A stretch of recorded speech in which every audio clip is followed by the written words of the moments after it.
Sure, sure. We'd love to have you on because you make all the difference. You build those golf courses, those lovely greens, tees, fairways.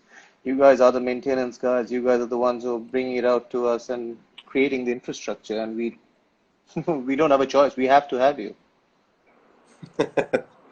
That's the that's a good thing to say. Huh? You don't have a choice. That's right. Absolutely. I mean, okay, Vijit. Just to start off with, I know you were a student of mine long time back, and you used to play some fantastic golf. So tell us a little bit about yourself before we carry on to what you do and how you're going to improve things that we have in India. Yeah, so I'll start off with, like you said, I was a student of yours. Used to play competitive golf. I played the amateur circuit for about 3-4 years back in the day. And then there was a time when I was thinking of turning a golf pro, doing this for a living, like playing golf for a living.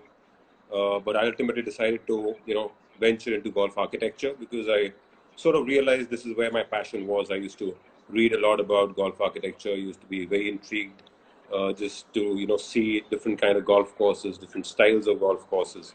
So I went to Scotland to study golf architecture. I did my master's in golf architecture from Edinburgh University. And this was Right. back in 2006.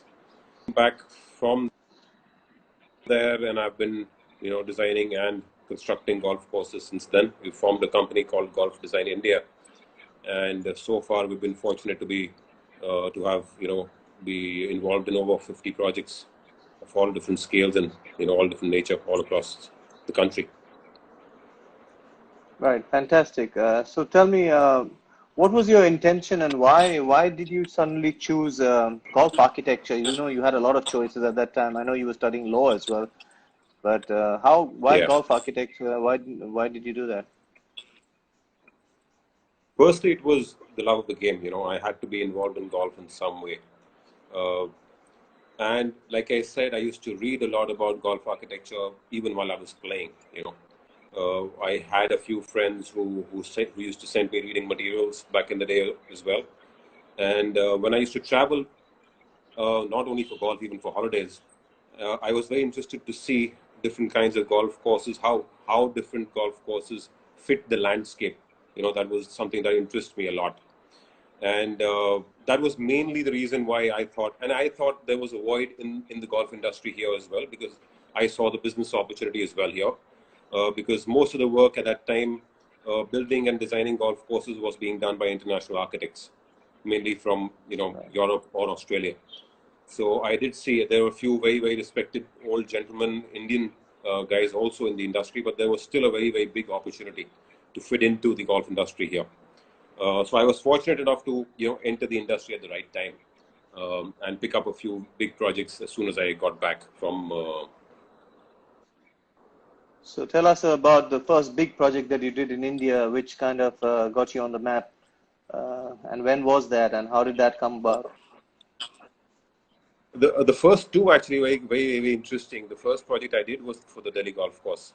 This was back in 2007 when the golf course was preparing for the MR Masters, which was the first ever European Tour event to be held in India. And the European Tour officials had visited the club, and I used to play there. Obviously, you know that as well as anybody. I used to be there on the golf course just about every day anyway. And some European Tour officials came in. They wanted to make a few changes to the golf course. They thought a lot of the holes were too easy, not challenging enough for most of the European Tour players. So they proposed addition of new bunkers, tightening up a few fairways. Then also they wanted some aesthetic changes. They were very, very particular about how bunkers fit into the green side. Basically, all the old bunkers at Delhi golf course were not visible to the golfers when you were standing on the tee on the fairway. So they had to be resized and redesigned. And I was lucky to be at the right place at the right time, honestly. And the PGA of India helped me out get that first project. So I ended up.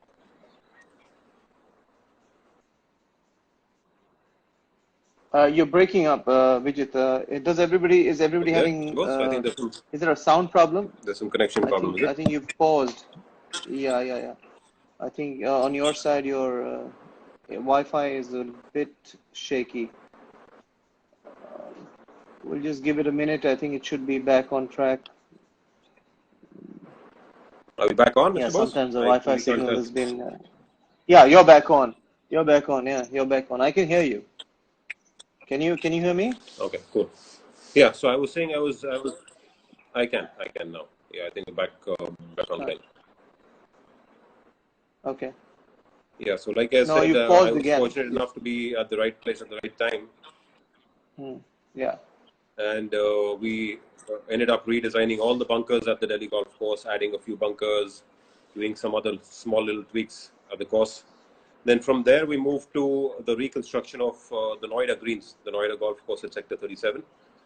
So we Right. straight from there, we moved on to reconstructing and redesigning of the front 9 greens. So this was in Right. 2008. So we were fortunate enough to have another big project lined up while we were working at the Delhi Golf Course. Super. So that must have given you a huge kickstart because these were the two biggest golf courses around in this region at that time.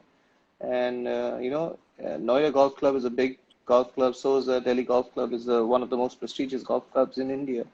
And I think to get these two projects and also to be involved with the European tour, and therefore we come to that question that I asked you before as well once, that is there an effect of golf courses on the way players develop and play? Obviously at that time the European tour did want specific changes to be made to a golf course to suit their players, Yeah. and definitely therefore the players needed a certain kind of challenge. And do we have that in most of the golf courses in India now? And if not, do you think that anything is being done about that? It's a little tricky, Mr. Bose. When you talk about championship golf course setups, it's always a catch there, because if you set up a golf course purely for the championship golfer, you're not really making it enjoyable for the average player. That's always a big dilemma for golf architects and golf club managements everywhere. How do we make a golf course which is challenging for the better player, the tour player, or the scratch player, but at the same time it's not penal or unfair for the average golfer? So, like for example, for Delhi Golf Course, when we tightened up that golf course and added a few bunkers, the biggest challenge was that these bunkers should not be in play for the average golfer. The average membership is probably 70 age plus, there. So those guys Right. should not be suffering on a daily basis. But coming to your question, like, we do have a lot of golf courses in India which are championship level golf courses. Mainly to challenge a player who's playing at the European tour, you have to have certain features like, the bunker placement's very important. What sort of carries are we talking about of the tees? How are the greens oriented? How free are the entries to the green in a run-up shot? So all those kind of things have to be determined. But in India, we do have a handful of golf courses who can sort of, I would say, host a big level tournament, yes, but they're not too many to talk about also at the same time. Right. So you're right, because when I was growing up, I mean, there were lots of golfers coming out of India at that time as well, and most of them were based out of maybe Calcutta, and were coming out of the Royal Calcutta Golf Club or the Chandigarh Golf Club. And a lot of tournaments used to also happen at these golf clubs. There was a championship, a kind of environment in both these golf clubs, which kind of produced a lot of great players of that era. And I think most of our elite players, the senior guys, are from there. So was there something different about those golf courses compared to the ones that we see nowadays? Because the Royal Calcutta, I remember, was a true challenge of golf. I would say back in the day, talking about a good 12, 15 years back, at that time Chandigarh Golf Club and RCGC both were amongst the longest tracks in the country. That has to do a lot with the kind of pros it produced. So if you talk about most of the guys in Chandigarh, apart from having good solid all-around games, they are all long hitters. Most of them were, at least 12, 15 years ago, the guys who were on tour. Same for Royal Calcutta. So those were tracks which, because to challenge a golfer of a good level, you have to have some kind of length also.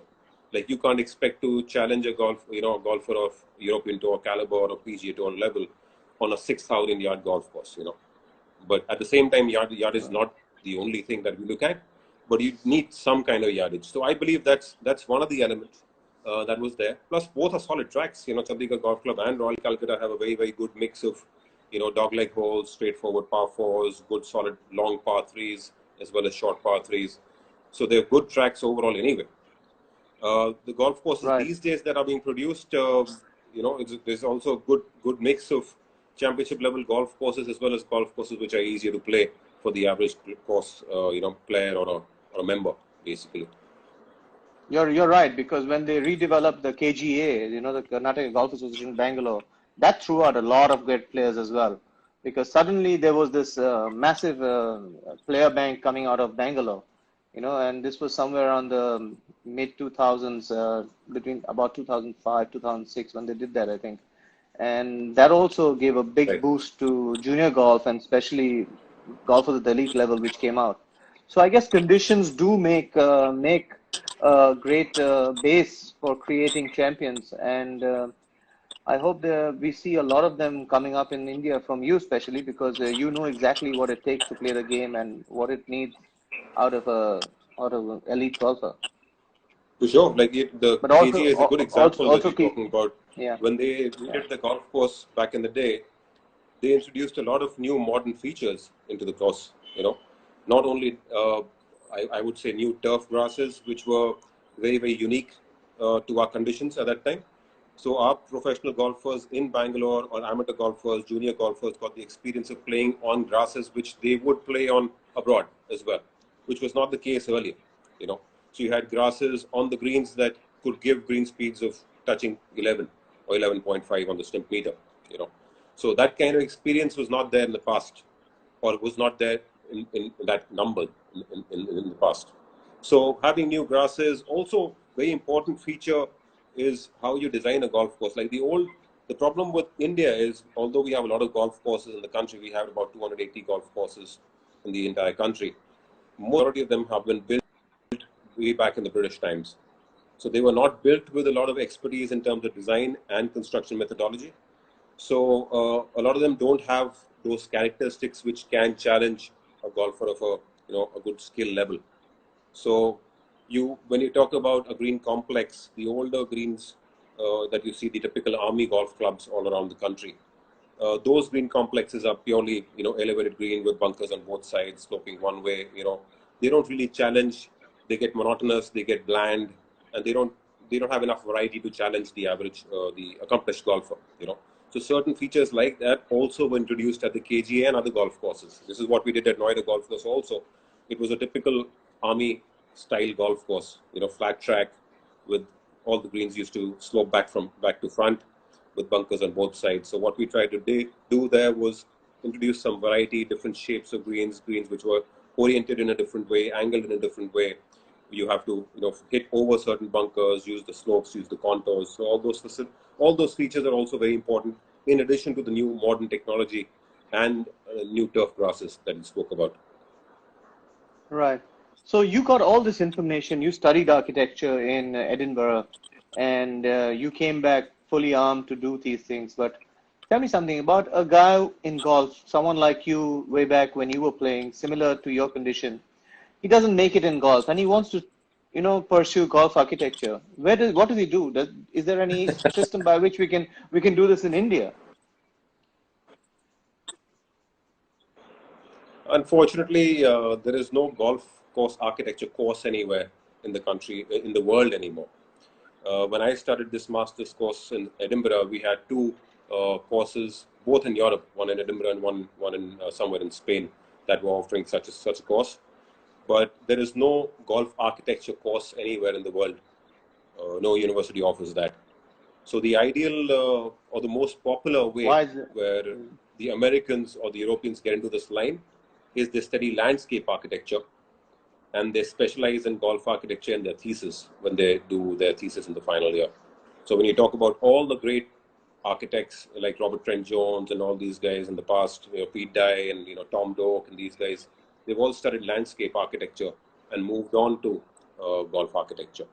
So unfortunately, like I said, there's no course. But the biggest learning is to go and see different kind of golf courses. That's what I've experienced. Books definitely talk about theory and constructing golf courses, but the more you see, the more different kind of golf courses you see, the better it is for you overall. But career-wise, golf architecture is not a very, very lucrative. It's not an easy job. Firstly, it might be a very glamorous sort of a job title, but it involves a lot of traveling. On a good month, I'm traveling about 15-20 days a month. So it's not easy traveling all around the country. Plus, golf, new markets are not opening up. If you talk about golf globally, there's a shortage of new markets for golf. Like China has banned golf, as we all know. So there's no big market anywhere that's opened up. So globally, it's not a very, very sort of a lucrative or a very popular golf, choice of work. Right. Also, coming back to another little question that we're just going to run through these questions which have come up.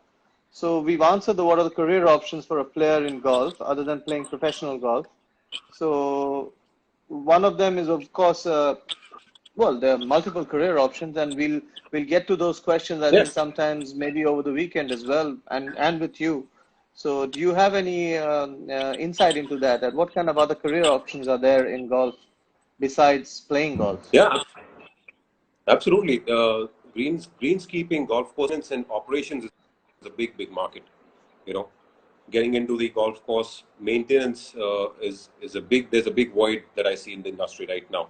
You don't have enough expertise, local expertise here, who can maintain golf courses, operate golf courses. You've got international companies who are coming in and taking golf course operations and maintenance, contracts. So, and abroad, it's a very, very well-paying job. It's sort of underappreciated and underrated in our country, unfortunately, yet. But it has a very, very good future. Golf course maintenance and operations definitely is something that one should look at as a passionate golf enthusiast. Getting into club fitting is something also that I feel is going to be very lucrative as a golfer. I can say, like, there's definitely a void in that as well. We don't have enough good club fitters. A few of them were on this platform very recently, but there's a void for that as well, I feel. Yeah, because there's a club fitter out here who's watching you who just said Jones. I don't know what that means, but maybe he's referring to Robert Trent Jones. So that's what he meant. So that you know who it is. It's Chimmy. Yeah, who's calling out Jones to you. Okay, so another small question that I wanted to come in with is tees. The worldwide, we've seen a trend that there is no longer something called the men's, ladies, or those kind of tees. They've just color-coded tees now, and they're all color-coded differently as per yardages. When do you think, or do you think ever, that India is going to adopt that system? We should, absolutely. In fact, I'll tell you about a project that we're doing. We're doing a small 9-hole golf course in Noida. Sorry, I lost you there, Vijit. I lost you there again. When you started replying, I lost you. Are you back can you hear on? me now? I think I'm back on. Yeah, I can. Yeah, I can hear you now. Yeah. So I was saying there's people. It's about time that such things are introduced in our country. Also, in fact, a very interesting project that we're doing right now as we talk is a 9-hole golf course for Godrej in Noida, where what we've done there is we don't have any fixed tee boxes. All the tee boxes are randomly shaped, and we're not going to have any tee markers on any of the tee boxes. So what we're trying to promote there is fun golf. So if you and I were to go there and play, we can select the exact spot where we want to hit from. So every day you'll have a different angle, different yardage playing into the same hole. So they're all randomly shaped tee boxes. So to answer the question, it's unfortunately there's misconceptions in our country when you talk about golf architecture. There's no hard and fast rule to have black and yellow or red tee boxes, or ladies or men's or championship tee boxes. It entirely depends on the kind of golf course you're you're making and the kind of terrain you're dealing with, you know. So a golf course can have 5 tee boxes or 3 tee boxes or just 1 tee box. It depends on who's going to use it ultimately, you know. So yeah, definitely we must, you know, promote this kind of tee box, you know, setups as well in our country for sure. Also the concept of tees and the yardages that are there already existing in most of the golf courses. And I'm talking about someone like my dad who hits it about 170 yards on his best day, you know, all with the roll and everything with his driver. I mean, he plays a golf course, one of the elite Yeah, golf clubs in this country, and the senior tees are placed at about minimum 300 to 350 yards from the green on a par 4. How do you think he's going to make that green in 2 shots, or even try to play par? He'll never correct. break par or make par. So there's no That's enjoyment, because I that's asked him once, yeah. when is the last time you made birdie, and I don't think he remembered anything. So he's like, I don't know.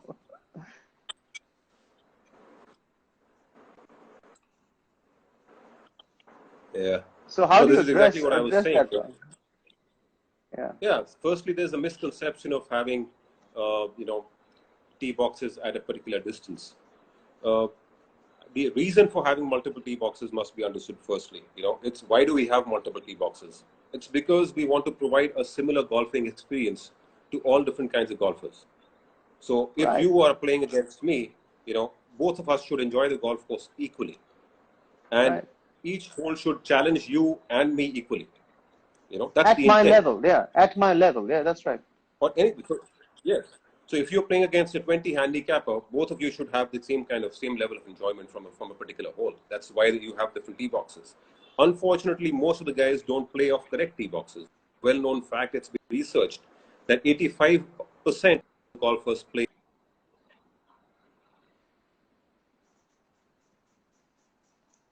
I think I lost your voice again on that one. I lost your 85%. We need to get closer to that.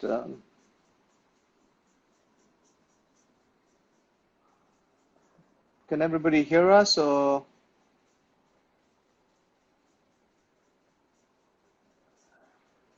are you guys being able to hear us? Okay, now I think we're back on.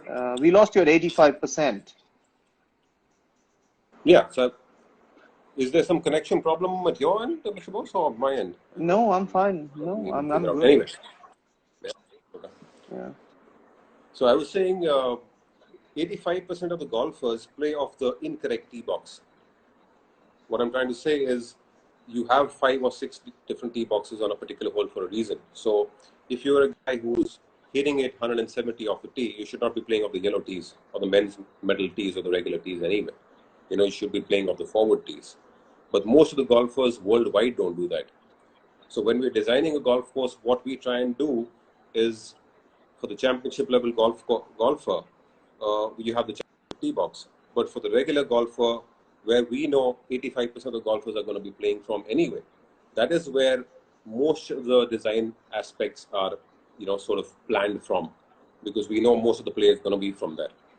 But at the same time, I've had, without naming the golf course, I'll give you an example. We were remodeling a very famous golf club a few years ago, and they had a big issue with their tee box placements. You know, their ladies' tee boxes were like way too long. The holes were way too long, and I wanted to shift them, move them up a little bit. But the club management didn't respond very well to my idea because they didn't want the yardage on the red tees to go down on the scorecard. That was the only reason. They realized, and they agreed with me that most of the ladies can't reach the par 4s in 2 shots, but they were not ready to move Right. up the tee boxes because it would be overall yardage, you know. So that's what I'm saying. There's a big misconception in our country. When you go to, let's say, anywhere in UK, in Scotland and Ireland, you'll see people playing from the correct tee boxes being planned and placed in a correct way. It's just this fascination of having long golf courses that's taking us in the wrong direction in our country, as far as I'm concerned. You know, there is no shame in playing a golf course which is 6,000 yards, as long as it's giving you enough enjoyment and challenging you enough. You know, why would you want to play a 6,800-yard golf course when you can't get there in 2 shots all the time? You know. Great. Great. So another question which came up was, any tips for junior players to understand the grass and the grain on the greens? Yeah, I think you are the person who should answer that. But I'll tell you from a golfer's perspective, when you're standing on the green, the shiny side is usually when you're playing down grain, you know. But from an agronomical side, in terms of growing turf, the turf always grows towards the sun. You know, that's what we've been taught back in school. So especially grasses that we plant in our country, all warm season grasses, they'll all point towards the sun mostly. So just remembering that can help you out a little bit more when you're playing golf. But I think you are the better person to answer that question, I think. Sure. I'm going to do Yeah, that post this lockout, but in the yeah, meantime, I'm going to get all my answers from all my various guests who are coming on show. But yeah. there's another quick question, that what are the future predictions for new golf courses in the country, and anything our junior golfers can put their efforts into for their future?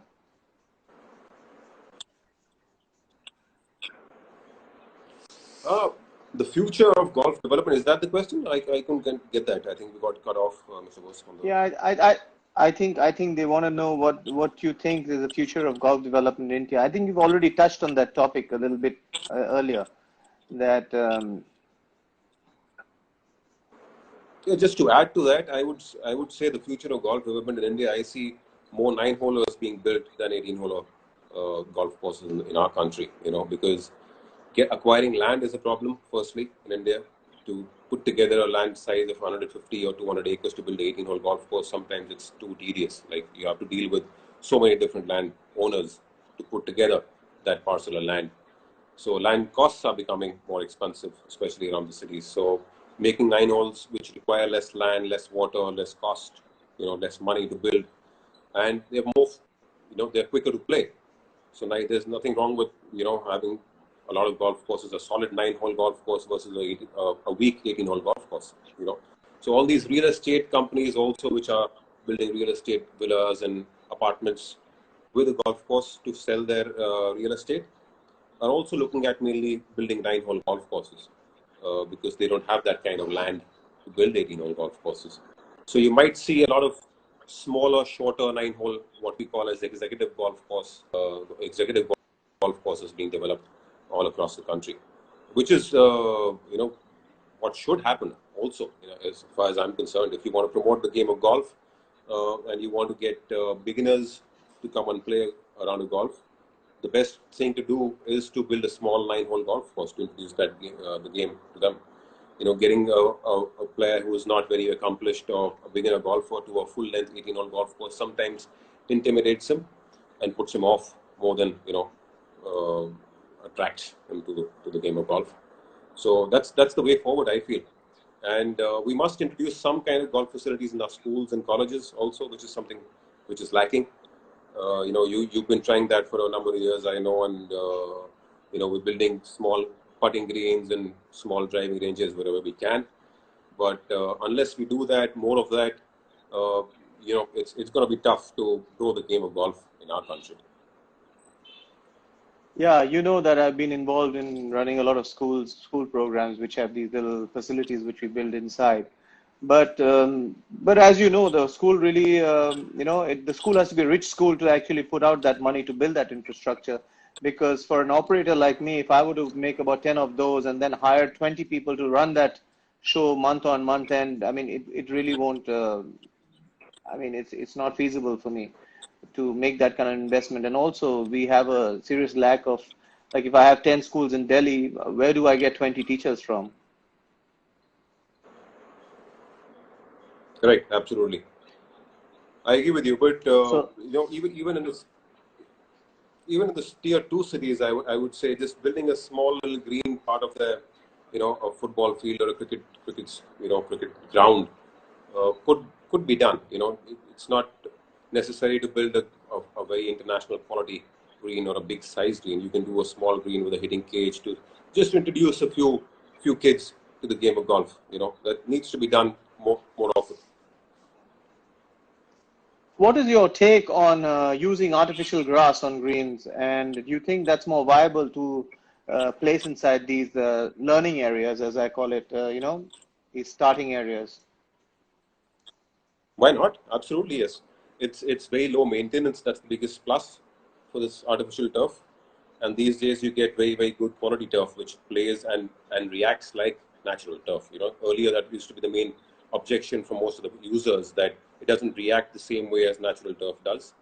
So these days, we've got very good quality turf, and putting that on even in your backyard, you can have small strips. People everywhere do that. So having something like that is definitely very advantageous for everybody, I would say. Yeah, and In during this China, you have lockdown, lots driving of ranges people, which are being yeah, built on. In China, you have driving sorry. ranges which are being built fully with artificial turf. From the hitting bay right to the far end, it's all artificial turf to avoid the maintenance issues, in the long run. So there's no harm in doing that. Absolutely. Super, that's good to know, because there was a lot of misconception about the artificial grass. Whenever I used to talk to people and saying that no, the quality is good enough to actually replicate, I mean, to match up with the natural grass standards. In fact, it could be even sometimes a little bit better than natural grass, because the maintenance is top quality, because you don't have to maintain it. Nothing really goes bad with it. So thanks for clarifying that. Absolutely. Even places where there's shade issue, where you don't have enough space, putting artificial turf is way better than putting natural turf. There's no point putting in natural turf and keep trying to grow grass where it can't grow, honestly, if you have a shade issue or if you have poor soils or something like that. So, yeah, there's no harm in using artificial turf at all. Well, there was another question about how does long golf courses affect junior golfers physically and mentally, especially in their growing years. Well, to answer that question, again, we have to be particularly, we have to know the fact which junior golf are we talking about here, because now age-specific tees are in, and America has been using them for years, for a long time. Europe has been using age-specific tees. So there's enough information out there in the world today which will give us the certain yardages for different age groups. And I think if you just follow those age groups and don't fall into the trap of playing long golf courses just because, like what Vijit said, just because there's a championship tee doesn't mean that the 14-year-old needs to go to the championship tee, because that is not his yardage. That is the yardage for Tiger Woods. It's like if Tiger Woods were to come and play at your home golf course, which tee would you make them play from? The championship, right? Is it the same tee that your 13-year-old or 14-year-old or 15-year-old kid should also be playing? Is a question that you yourself need to consider and answer. So I would say keep them restricted to their yardages, because every golf course, like Vijit would agree, is set up with a certain yardage in mind of what the players play. So the conditions why the ladies were given a tee which was ahead of the men's tees, but they were physically not as strong. But if you look at the LPGA tees, they're a little bit longer than the regular club tees, because they hit it longer than the regular club ladies. Absolutely, yes. Also, to add to that, Mr. Bose, I would say when you're setting up a golf course for junior events or junior play, another very important thing to look at is pin positions. Yeah. Because most of the junior golfers can't hit those. So if you're tucking in pins right behind bunkers and tight spaces, it becomes very unfair for junior golfers also. So setting up pins is also very important. Having the right height of rough is very important, because the kids are not very strong to hack the balls off very thick rough or very dense Bermuda rough also. So all those factors have to be taken into account. Having deep bunkers against shallow bunkers. So all that. So if you're having a big junior event, a lot of golf courses abroad, they resize their bunkers, or they fill in more sand in their bunkers, because they don't want deep enough bunkers for junior golf. So there's a lot that goes behind all these junior golf events abroad, which we must follow here as well.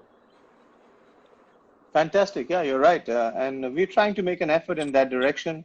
But then everybody needs to come together to do this, because even the facilities need to understand that everything has to be done as per the event itself, whichever kind of event you're setting up. Quick question there. Yes. Another question comes up. How much does it cost to build a golf course? Oh, Answer that carefully, Vijit. You might have a job it's a offer. difficult one to answer, but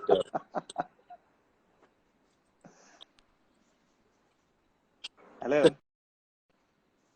Can you hear me, Vijit? it's Hi. a very difficult I question. have lost you Difficult there. question Yeah. to answer. Okay. Anyway, coach, I was saying difficult one to answer. Golf course construction cost depends mainly on two factors. Number one is the kind of site you're dealing with, and number two is the quality of golf course you're looking at. So, just to give you an example, if you are given a site like, let's say, Augusta National, which is naturally undulating, good soils, good vegetation, good overall character, it'll take less money to build an Augusta National on that particular site, you know. But if you were to be given Right. a site which has heavy clay soils with no feature, no trees, no vegetation, obviously you have to spend more money in creating those features and creating those landforms. You would require more drainage, you'll require more advanced irrigation systems, etc. Same kind of golf course, same style of golf course would cost you much more on this kind of site. The number two is the kind of quality you're looking at. If you're looking at a golf course like Augusta, or are you looking at a golf course like the Army golf courses in our country, or something like that. So it entirely depends on the overall expectations. Who's going to use it? Are you looking at a golf course that is going to host a PGA Tour event in the future? Or are you just going to be making a golf course for local residents? Or are you making a resort?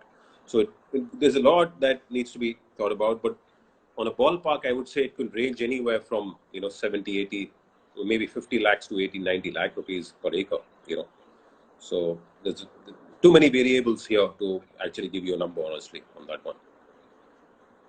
Right. Right. Okay. So that answers that question. That's pretty good. Okay, so next thing, this is all. What does one have to do with tournaments to make players to play long courses, pulling them? But what does one do when tournaments make players play long golf courses, pulling their trolleys and in temperatures up to 45 degrees? I think you need to go to that guy who's running that tournament and talk to him first as to why they want to do that to the junior golfer. And that's where you will Absolutely. find your answers.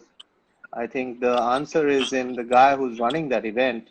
And if that event seems like it's not really as per internationally laid down standards of running junior events, then I don't think that you should be playing that event.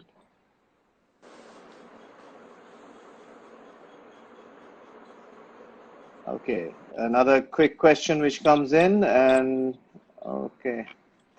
Is there any features that players need to look for when they go out to play a golf course, and what should they be looking out for? I mean, there are things that you guys put into the golf course that they need to understand, and can you share a bit of that?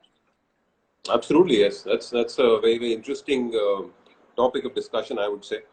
Just to give you a slight background on this, I would say it'll be important for all golfers to understand basic principles of golf architecture, firstly. To put it very, very quickly, there are three schools of golf architecture. The one is the penal school of golf architecture.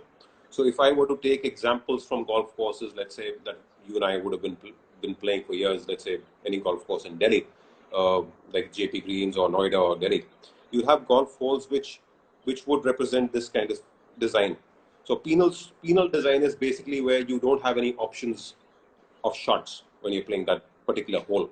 So if you have a golf hole which has bunkers on one side and a water body on the other side, there's only one way to play the hole, which is straight down the middle.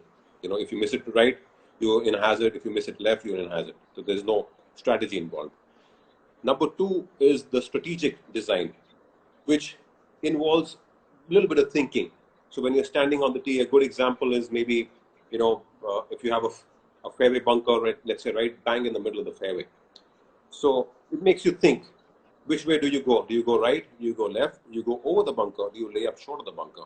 So immediately you start thinking. So depending on where the pin is, how the green is designed, you might play right at the bunker to approach the green in a better way. So just to give you an example of that, let's say hole number 15 at Delhi Golf Course, we've all must have played it, right? Or let's say hole number 1 at JP Greens, if you talk about that. So you have a bunker on the right side of that particular hole on the fairway. That should immediately tell if it's a good design, because sometimes our bunkers are also placed inappropriately, you know. So if it's a good design, it should tell you that there's a hazard there because the golf architect wants to challenge me. And if I take on that particular shot, I would be rewarded with an easier second shot into the green. So what I'm trying to say is when you're playing hole number 1 at JP Greens, if you bail out away from that fairway bunker and you hit your shot on the left side, there's enough room to hit anywhere on the left side. The approach from there onto the green is way more difficult than if you were to place your first shot next to that bunker. So if you're flirting with that fairway bunker, you're getting an easy approach shot in. So the golf architect is rewarding you with an easier shot because you've taken on the more difficult shot off the tee. You know, so small things like that when you're as a golfer, when you're standing on the tee and you see a particular kind of hazard in the distance, there's definitely a reason why those hazards have been placed there. You know, hole number 9, let's say, since we're talking about JP Greens, hole number 9 at JP Greens is a perfect example for what we call as a heroic design, where you have a lake and the fairway is at an angle. So you have multiple choices of hitting your tee ball. It depends on how much you want to chew, you know, basically, how much of the water you want to carry off the tee. So it's giving you choices. Had that hole been a straight hole with the water on the left side also and on the right side, it would have been a much more boring hole. It's a very interesting hole because it's giving you choices, you know. And like I said, for a golfer, it's very, very important to understand the basics of golf architecture. I feel I've become a much better golfer since I've studied more about golf architecture, because I can pick up these certain things playing, walking on the golf course, you know. So yeah, I would say that's probably the easiest thing to do for an average golfer. I believe someone shot a 9 under par at Kingsbarn. Was it you? I did. Yes, I did. That was a good day with 10 birdies and 1 bogey. Oh, Kingsbarn is a very tough golf course, and I think it's a very prestigious golf club, and fantastic. It is, yes. Good job, man. Yeah. It's a very interesting story about Kingsbarn. If you've seen pictures of that course, that's been built on farmland. It was absolutely flat piece of land, and they created a golf course that looks as if it's been there for centuries. You know, it's a fantastic place. You've also been involved with a lot of public facilities of late, and you've got one you've built in Calcutta, which I've just gone and visited. And do you think these public facilities or ranges are something that you need to look at? Or even right now at an elite golf club, I think Delhi Golf Club, you're building a practice facility there, which is basically going to test the skills of the player or develop the skills of the player. Correct, yeah. So we're redeveloping the JTP area, which is the Junior Training Program area at the Delhi Golf Course right now. So what we're doing there is they used to have two greens on either side of the area. We've retained the overall concept, but what we've done is the entire area has been regraded and reshaped, and you've got a lot of movement, a lot of slopes and undulations all around those greens. So what we want to do is give the golfer different lies, different shots that they can practice, you know. So you can practice anywhere from maybe a 10-yard pitch to a 70-yard pitch shot in that particular hole. You can practice from a downhill lie, from a side hill lie to a rough cut or a tight fairway cut around the greens. So it's a very, very kind of a unique practice facility that's going to come up there for sure. The project that you're talking about in Calcutta is for the government, West Bengal government. It's called the Eco Park, basically. It's got a driving range, and you have a 9-hole golf course which is built within the driving range. So a couple of the holes, the target greens are basically serving as the greens for a couple of holes. So you have 2 long holes playing out and in from the driving range, and you have 7 par 3 holes at the far end of the golf course. So which are outside the range, yeah. Which are outside the range, and you've got very different, depending on how much traffic there is on the golf course. You have different permutations and combinations of plays. So basically, if you want to play longer holes, you can hit over 1 hole and play the other green. So from team number 1, you can hit onto the green on hole number 3, which would play like a par 5 if you want to do that. So there are multiple ways of playing that course. So if you want to play 3 long holes, you can create a loop of 3 holes and come back to the driving range. Or if you want to play 9 short holes, you can do that also. So that's an interesting concept, and the government of West Bengal has done tremendously well in promoting the game there. They've got, if I'm not mistaken, close to 300 members out there already at this place, and it's fantastic. When you go there, it's so lively. You've got youngsters coming in, you've got corporate events going on there, and yeah, so the country just needs more of facilities like that all around the country. You know, it's a shame we don't have enough facilities like that. You're right. I just tied up with them for junior programs and golf development programs for beginner golfers, you know, which is something that which is close to my heart, because I've always wanted to increase the base of golfers, and at the same time teach elite. I keep training the golfers which become elite over time, and but they all start off as beginners, and I feel that if you get involved with the beginners and the starters at the right time, with the kind of good knowledge from a good teaching pro, I think they benefit a lot in the long run. Absolutely, yes, 100%, yes. And also, as golf architects, we have to build the right kind of facility for them. You know, for this particular facility in Calcutta, it's not a very challenging golf course. For a accomplished golf player, when you go there, you'll see that, okay, maybe I can shoot 3-4 birdies there easily. But that's the way the golf course is supposed to be, you know, designed for a beginner. You don't want to make it too difficult for a guy who's just coming in. He'll lose interest very, very quickly. So there are a few birdie holes there, a few holes which will challenge all different kinds of golfers. But there's no rough anywhere. There's no high rough. So you can't lose golf balls when you're playing there. Bunkers are all very, very shallow. So all those features have also been taken into account when we design facilities like that to promote golf.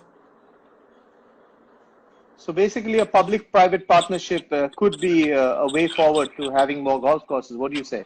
Is someone suggested that? It could be, but that depends entirely on for a private player.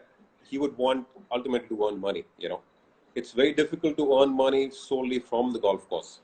So you'll have to give the private player some kind of real estate development permissions, some resort kind of permissions that he can, you know, build around the golf course, earn his money from. Because if you just talk about purely a golf course on a PPP model, it's not going to earn any money for the private player. Right. You know? So yes, definitely, it's a very, very successful proposal outside of the country. We've got examples of very, very successful PPP model golf projects everywhere. But it's not taken, you know, taken off here in our country yet, that concept. Okay, in time, maybe in time. Okay, another question. What grass varieties are suited to our greens in India? And depending on the weather, as you know, the weather that we have, and which grass varieties would you suggest for greens? Yeah, so basically grass varieties broadly are divided into two very big broad families. One is the warm season grasses, one of the cool season grasses. So warm season grasses basically thrive in warm conditions. So obviously for Indian conditions, we are looking at warm season varieties of grasses. Within the warm season grasses, you have different species like Bermuda grass or zoysia grass or paspalum grass. So that the selection of that particular variety will depend on what kind of, you know, climate, what kind of soil you're dealing with. So it's very difficult for me to say what grass you should put. But the most popular variety in India, all across India, is Bermuda grass. And you have very, very different hybrid varieties of Bermuda. So you have Tiff dwarf grass, which is a very fine bladed grass, which is used on Noida golf course and which was there on Delhi golf course, or it is on ITC and JP Greens. That's the grass used widely. And then you have a more advanced variety of grass, which is called Mini Verdi, which is even finer bladed grass, which is what we have used at the Delhi golf course now, and which is on DLF and Kalhar blues and greens also. So when you're talking about India, it has to be warm, some kind of warm variety grass. Right. Unless you have Srinagar, which has a different kind of grass on their golf. But you'd be surprised, Mr. Bose, even there, you have bent grass greens there, but they're struggling to maintain their greens in the summers because the summers are getting warmer. You know. Okay. So yeah, so it's sometimes you have to do a mixture of grasses, you know, cool season and a warm season grass together. Got it. So the gentleman is asking, you mentioned two of the design principles, penal and strategic. And what was the third one? This heroic design. The Sorry? example I gave of the ninth hole at JP Goods, the Of the heroic ninth design. hole of okay, the heroic design. Okay, Yeah. perfect. So that answered that question. Neil is saying thanks to you and for mentioning the crisscross as well. and and he says that it's a learn, train, and play facility, and he thanks you for building it for them. And where does one get more information about architecture of various courses and stuff like that? It's very, very difficult to get any kind of reading material, honestly. On the web, it's very difficult to get reading material. The books are very expensive. There's no bookstore in India. I haven't seen any golf architecture book in India ever. I was fortunate enough to travel and buy a few books, but it's very, very difficult to buy golf. There's not too many good golf architecture writers also in the world right now. So the better golf architecture books were all written back in 1920s and 1930s, which are very, very hard to find now. Thank you so much, Vidit. Thank you for your time today. And I think a lot of guys had a lot to gain from here. Some great nuggets from you on how a player should approach a golf course. And I don't think a lot of people knew things like that existed and they just went to a golf course and just played. Thank you for coming out and sharing your knowledge with us. And I hope that there are many more golf courses going to open up. And what kind of advice would you give golfers, golf course managers and architects, and maintenance staff? Because during this lockdown, we know that the golf courses are shut for a while. So I hope they will be able to take care. And do you think that we'll be able to get back to golf soon? Absolutely, yes. Absolutely, yes. It's not a big Super. deal. Like most of the golf courses in India will not suffer too much, honestly. As long as we keep the grass alive, it's not going to be a big issue. Very soon we'll be back on the golf course, for sure. All of us, yeah. Super. And our responsibility is to keep everybody else alive as well through these tough times. So please reach out to anybody that you know that needs this support and help them out with a small donation if you can. There are lots of clubs now doing this for the caddies and the support stuff. But you guys on your own who follows us on Instagram can also do your bit and help out. I know Vijit is involved with a lot of these activities as well. Thank you, Vijit, for being on our show. And we would love to have you again when we do this after the lockdown. Thanks, Mr. Bose. Thanks. It's been fantastic. Thanks. Thanks, guys. Thank you. Thanks. Bye-bye. Bye. See you at 7, guys.